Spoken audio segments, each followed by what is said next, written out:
Our very first question is about the LLC. It says, if I'm the sole employee of my LLC, that's the limited liability company, do I have to pay both personal income tax and income tax for the business? Well, there's a problem with the question. Okay. And the question is, the person says sole employee. Whether you're the sole employee or not is not the determinative factor.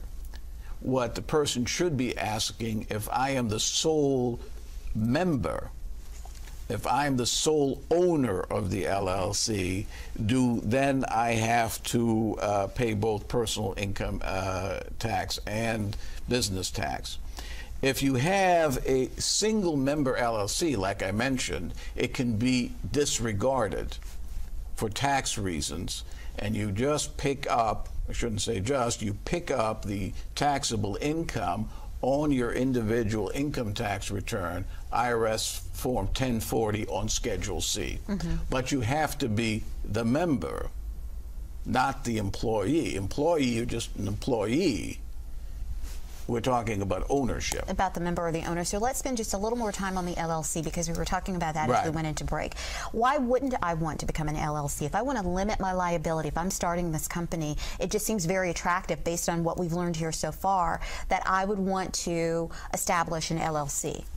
I think under most circumstances you would want to establish an LLC. That is the entity of choice. It's become the entity of choice for a couple of reasons. First, it's very easy to establish. Secondly, if you have one member, or husband and wife is considered one member under community property law, it can be disregarded, so you don't have to file an income tax return for the limited liability company, and you just pick it up on your Schedule C, and you have limited liability, as we discussed, for acts of the limited liability company, or that the employees of the limited liability conduct. What if it's a brother and sister? What if it's two friends coming together to form a business? How does that happen? How does that work?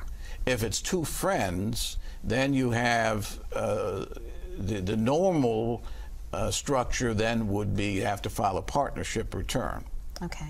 Now, you can elect to be taxed as a corporation, but that's a whole different area. But no, you cannot disregard it if it's two friends. If it's two friends. Or husband and wife divorced. In the process of divorcing, then that splits that opportunity to disregard it. Yeah, and I imagine that brings up a whole other set of issues. If you have a death, if you have a divorce, if you have a disability, if you know the relationship just disintegrates for whatever reason, then that creates lots of other problems when it comes to taxes. Often when it happens, clients will walk in, it's two individuals who've known each other, they're friends, they want to go into business, everything is just wonderful. Peachy keen. Peachy.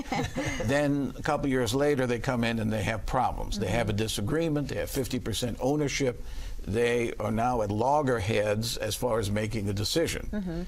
Often the individuals are different ages.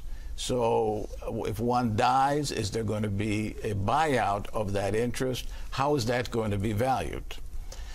Another situation we see often is someone wants to bring in their children into the business. You've got a 50-50 ownership. Says, oh, my children are working for this business. They want to become part owners. How do you structure those? All issues that are easily, or more easily, I shouldn't say easily, more easily faced in the beginning when these businesses are structured than down the road. People are more flexible at that stage, and the documents should reflect all of these potential occurrences down the road. Down the road, yeah. But getting back to the three things: liability, how many owners there are, and the tax consequences. On liability, it's kind of a no-brainer that if you establish something other than a sole proprietorship, you can take much more effective steps to avoid personal liability, where your home, your savings, your retirement savings, money you want to set aside is protected, your personal savings. Right. Correct? Other than a general partnership where you have liability for your real share, or a limited partnership if you are the general partner. Okay. Stuff to talk about with a tax attorney if you're looking at setting up a business, or maybe changing the form of your business if it's currently a proprietorship or a general partnership, correct? Right, Okay. correct. What about it? Now, when is when should you do this? We're already in tax season, okay? Let's say there are some small business owners out there who, or people have been doing work and haven't formed an LLC. Now they're getting ready to do their taxes. They're hearing this discussion and they're thinking, oh, I should go and form an LLC.